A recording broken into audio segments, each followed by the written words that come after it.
I'm Huang from the Marketing Department in CUHK Business School. I'm currently a fifth-year PhD student. Today, I would like to talk about our paper entitled Going My Way, the Benefits of Traveling in the Same Direction. This paper is published in the Journal of Experimental Social Psychology and was done in collaboration with my colleagues Pingdong, Xianzidai, and Bob Wan. In our research, we show that the similarity in the direction of commuting to work can increase marital satisfaction. The result is surprising, as such a subtle, incidental, and apparently irrelevant factor could have such a detectable impact. Marital satisfaction is obviously determined by many things that are far more important on the surface. The fact that such a subtle factor as the similarity in commuting directions could have a significant influence seemed quite remarkable. Our interpretation of the phenomenon is based on the assumption that traveling in the same direction is symbolic of doing similar things or pursuing similar goals.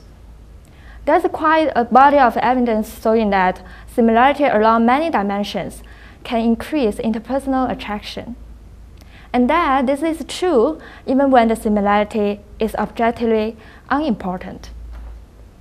For example, two people with the same first name, or who learn that they come from the same city, may feel attracted to one another, even if they have no other information about one another. In our language, we often use some phrases, such as going our separate ways, to describe the situations that the individual holding opposite goals.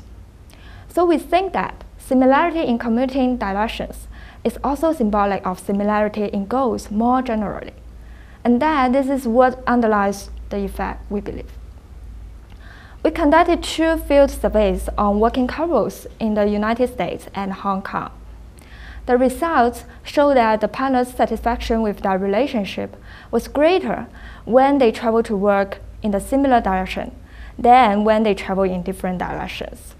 After controlling for several factors, such as the number of years they married, the number of children they have, the gender, income, and the commuting times.